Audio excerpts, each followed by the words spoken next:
Okay sir okay కాదు sir, ఒక్క నిమిషం సార్ ఒకసారి సార్ అన్న కొద్దిగా డౌన్ చేసుకోండి సార్. అంతా ఇక్కడ వినండి సార్ ఒక్కసారి సార్. Okay sir.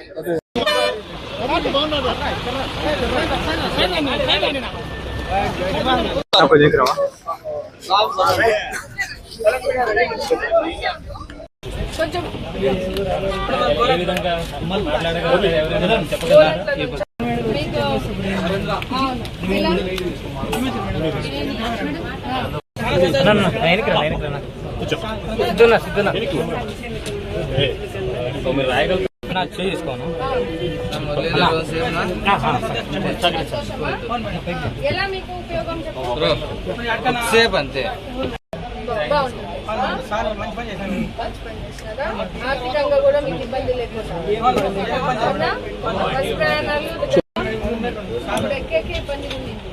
చాలా సంతోషం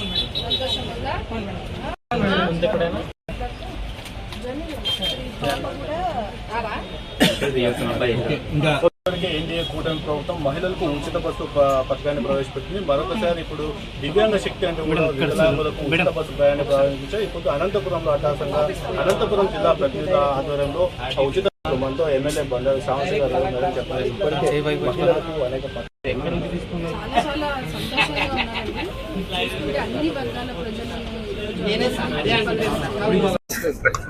ఈరోజు రాష్ట్ర ప్రభుత్వం మన ముఖ్యమంత్రి వర్యులు నారా చంద్రబాబు నాయుడు గారు ఇచ్చిన మాటని ఎంత తూచా తప్పకుండా ఈరోజు పాటిస్తూ రాష్ట్ర అభివృద్ధిని, రాష్ట్ర ప్రజల సంక్షేమాన్ని ఈరోజు ముందుకు తీసుకెళ్లే పరిస్థితిని చూస్తూ ఉన్నాం. అందులో భాగంగా ఎన్నికల హామీగా ఇచ్చినటువంటి శ్రీశక్తి పథకము ఈరోజు మహిళలకు ఒక ఆర్థిక స్వతంత్రమే కాకుండా వాళ్ళకి ఎన్నో రకాలుగా ఉపయోగపడే ఈ ఉచిత బస్సు ప్రయాణము ఈరోజు ముఖ్యంగా గ్రామీణ ప్రాంతాల్లో ఉన్నటువంటి మహిళలు, ట్రాన్స్జెండర్స్, అలాగే ముఖ్యంగా స్టూడెంట్స్ ఈరోజు టౌన్కి వెళ్ళి వాళ్ళు చదువుకోవాలన్నా, ఉద్యోగాలు చేయాలన్నా ఎంతో సౌకర్యంగా ఉండే పరిస్థితిని ఈరోజు చూస్తాను. శ్రీశక్తి అంత సూపర్ హిట్గా ఈరోజు రాష్ట్ర వ్యాప్తంగా పథకంని ముందుకు తీసుకెళ్తున్నాం. అందులో భాగంగా ఈరోజు దివ్యాంగులు పడుతున్నటువంటి ఇబ్బందులు మన యువ నాయకులు, మన మంత్రివర్యులు లోకేష్ గారు యువగలం పాదయాత్ర చేసినప్పుడు కూడా దివ్యాంగుల సమస్యలన్నింటినీ కూడా వింటూ ఒక్కొక్కటిగా మనం నెరవేరుస్తూ ముందుకెళ్లే క్రమంలో ఈరోజు దివ్యాంగుల శక్తి అని ఉచిత బస్సు ప్రయాణము దాదాపు 40% వరకు ఉన్నటువంటి దివ్యాంగులకు, అలాగే ఎక్కువ ఉంటే వాళ్ళకి ఉచిత బస్సు ప్రయాణం అందించేందుకు ఈ కొత్త పథకాన్ని ఈరోజు రూపొందించి ముఖ్యమంత్రి నారా చంద్రబాబు నాయుడు గారు దివ్యాంగుల పాలిట దేవుడిగా ఈరోజు నిల్చున్నారు. ఎందుకంటే గ్రామీణ ప్రాంతాల్లో ఉన్నటువంటి దివ్యాంగులు ఎక్కడైనా చదువుకోవడానికి ముందుకు వెళ్ళాలన్నా ప్రయాణ సౌకర్యము సరిగ్గా లేక వాళ్ళు ఊర్లలోనే ఉండి ఇబ్బంది పడే పరిస్థితిని గమనించి ఈరోజు వాళ్ళకి ఉచిత బస్సు ప్రయాణాన్ని ఈరోజు దాదాపు ఒక 2-3 అంటే 70% వరకు కూడా ఉన్నటువంటి ఏపీఎస్సీ ఆర్టీసీ బస్సెస్లో కూడా వాళ్ళకి సౌకర్యం అందిస్తూ ఈరోజు ముందుకు వెళ్తా ఉన్నాం. దాదాపు 21 రకాలుగా ఉన్నటువంటి దివ్యాంగులకు ఈ పథకాన్ని వర్తించే విధంగా కూడా ఈరోజు మనము ముఖ్యమంత్రి నారా చంద్రబాబు నాయుడు గారు ఈరోజు ప్రవేశపెట్టినారు. అందులో భాగంగా అనంతపురం జిల్లా హెడ్ క్వార్టర్స్ లో డిపో దగ్గర, ఆర్టీసీ డిపో దగ్గర ఈరోజు పూల్ నాగరాజ్ గారు, అలాగే స్థానిక ఎమ్మెల్యే ప్రసాద్ గారు, అలాగే నేను ఈరోజు ఈ బస్సు ప్రయాణానికి ముందుకు తీసుకెళ్లేందుకు ఈరోజు లాంచ్ చేయడం జరిగింది. ఈ కార్యక్రమం ప్రతి నియోజకవర్గంలో కూడా ఈరోజు దివ్యాంగుల సంక్షేమాన్ని దృష్టిలో పెట్టుకొని ఈరోజు ముందుకు తీసుకెళ్తా ఉన్నాం.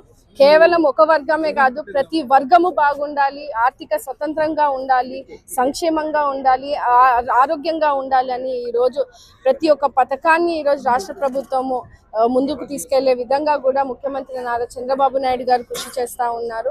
దానికి ధన్యవాదాలు తెలియజేస్తూ ఈరోజు అద్భుతంగా దివ్యాంగులందరూ కూడా హర్షం వ్యక్తం చేస్తూ ఉన్నారు. అంటే మాకు ఒక తండ్రి స్థానంగా ఉండి ఈరోజు పథకాల్లో పెన్షన్లు కూడా 6,000 పెంచి 15,000 పెంచి ఈ రోజు మమ్మల్ని ఆదుకున్నారు.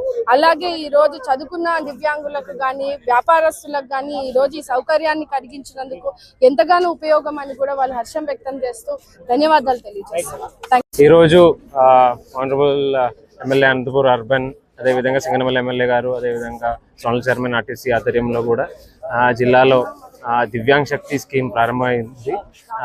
2 బస్సెస్లో అంటే ప్రతి ఒక్క కాన్స్టిట్యున్సీ హెడ్ క్వార్టర్స్లో కూడా concern MLAs, constituency special officer అందరూ కూడా పాల్గొన్నాము. సీఎం గారు అక్కడ ఫస్ట్ టికెట్ ఇచ్చిన తర్వాత జిల్లా స్థాయిలో కూడా టికెట్లన్నీ ఇవ్వడం జరిగింది. రాబోయే కాలంలో ఈ యొక్క ఉచిత సౌకర్యం ప్రతి ఒక్కరూ వాడుకోవాలని కోరుతున్నాను. ఎవరైతే దివ్యాంగులకి వాళ్ళ సర్టిఫికేట్స్ అంటే సదరం సర్టిఫికేట్ ఏదైనా చేసుకోవాలంటే దయచేసి ఆ సర్టిఫికేట్ తీసుకోండి. అదే కాకుండా ఒకవేళ కంటిన్యూస్గా ఈ స్కీమ్ అమల్లో ఉన్నారు కాబట్టి పాసెస్ కూడా తీసుకోవడానికి అవకాశాలు ఉన్నాయి. సో ఆర్టీసీ డిపో మేనేజర్స్ ఉంటారు కన్సర్న్డ్ కాన్స్టిట్యున్సీస్లో కూడా, వాళ్ళతో కూడా మాట్లాడినట్లయితే దానికి సంబంధించిన పాసులు కూడా ఇవ్వడానికి సిద్ధంగా ఉన్నాము. ఈ యొక్క స్కీమ్ సంబంధించిన ఇన్ఫర్మేషన్ ప్రతి ఒక్కరికి చేర్చాలని ప్రెస్ అదేవిధంగా మీడియా మిత్రులందరికీ కోరుతున్నాను. Thank you. దాటితే డిసెబిలిటీస్ 40% దాటి ఉందంటే ఖచ్చితంగా వాళ్ళందరూ అర్హులు ఉన్నారు. 21 డిసెబిలిటీస్ ఉన్నాయి. ఆ 21 డిసెబిలిటీస్ సంబంధించిన డీటెయిల్స్ అన్ని కూడా డిపిఆర్ఓకి ఇస్తాము. అండ్ ప్లస్ వాళ్ళందరికీ ఏ డిసెబిలిటీస్ దీనిలో బెనిఫిట్ పొందుతాయి అనేది ఆ డీటెయిల్స్ మీ అందరికీ తెలియజేస్తారు. అదే కాకుండా మొత్తం బస్సెస్లో 74% బస్సెస్ అంటే మనం 100 బస్సెస్ తీసుకుంటే 74 బస్సెస్లో ఈ సౌకర్యం అయితే అందరికి అందుబాటులో ఉన్నాయి. డిసెబిలిటీ ఉన్న వాళ్ళకి ప్రీమియం ఏసీ డిలక్స్ తప్ప మిగిలిన అన్ని బస్సెస్లో ఫ్రీ సౌకర్యాలు ఉన్నాయి. అదే కాకుండా ఎవరైతే డిసెబిలిటీతో పాటు కలిసి అంటే ఒకవేళ బ్లైండ్ కానీ అలాంటి సిచ్యువేషన్లో వాళ్ళు సింగిల్గా వెళ్ళలేరు అంటే కలిసి ఎవరైతే వెళ్తారో అకంపెనీ చేసిన అతనికి కూడా 50% కన్సెషన్ రూపంలో ఇచ్చి ఉన్నాము. ఇక్కడ ఇంతకు ముందు ఉన్న స్కీమ్కి ఇప్పటికే ఉన్న తేడా ఏంటంటే ఇది ఒక రైట్స్ బేస్డ్ అప్రోచ్ మీద ఉన్నాము. ఇంతకు ముందు అంటే ఎప్పుడు కూడా కన్సెషన్ బేస్డ్ అప్రోచ్లోనే ఉండేది. ఇది కాకుండా అది వాళ్ళకి హక్కు ఉన్నాయి. మనం ఇంక్లూషన్ ఉండాలంటే ఆ పర్సన్ విత్ డిసబిలిటీస్ అందరూ కూడా పబ్లిక్ స్పేసెస్ వాళ్ళకి ఒక రైట్ బేస్డ్ అప్రోచ్లో రైట్ అందాలని చెప్పి రైట్ బేస్డ్ అప్రోచ్లోనే ముందుకు తీసుకెళ్లడం జరిగింది. అందరూ కూడా ఈ విషయం సంబంధించిన పర్సన్ విత్ డిసబిలిటీస్ ఎవరైతే ఉన్నారో వాళ్ళందరికీ తెలియజేయాలని కోరుతున్నాను. క్రౌడ్ కంట్రోల్ అనేది అది ఒక డైలీ యాక్టివిటీ. మనం మన సిబ్బందులందరూ కూడా ట్రైనింగ్ ఆర్టీసీ ద్వారా కూడా ట్రైనింగ్ ఇస్తాం. ఎందుకంటే మనం ఎప్పుడైనా మనం ఒక గ్రూప్లో వెళ్ళినప్పుడు కూడా ఎవరైతే మనకు కొంత సపోర్ట్ కావాల్సిన వాళ్ళకి ముందు ఫెసిలిటేషన్ చేయడం అనేది ప్రతి ఒక్కరిది ధర్మము. అది అక్కడ ప్యాసింజర్స్ అందరు కూడా తెలియజేయాల్సిన అవసరం ఉంది. మన సిబ్బందుల ద్వారా ట్రైన్ చేయాల్సిన అవసరం కూడా ఉంది. ఆ ట్రైనింగ్ కూడా మనం టేకప్ చేస్తాం. మొత్తం స్టేట్ ఏవైతే సర్వీసెస్ ఉన్నాయో సర్వీస్ లిస్ట్ కూడా మీకు తెలియజేస్తాము. అంటే ఎక్సెప్ట్ ప్రీమియం ఏసీ డిలక్స్ తప్ప మిగిలిన అంటే Palle Velugu, ultra Palle Velugu, city buses, ఇవన్నీ ఎక్స్ప్రెస్ బస్సెస్ అన్నిట్లో కూడా ఫ్రీగా ఉన్నాయి. ఆ లిస్ట్ ఆఫ్ బస్సెస్ అదేవిధంగా person with disabilities A type disabilities అర్హులు ఉన్నారు అవన్నీ కూడా మీకు తెలియజేస్తాం.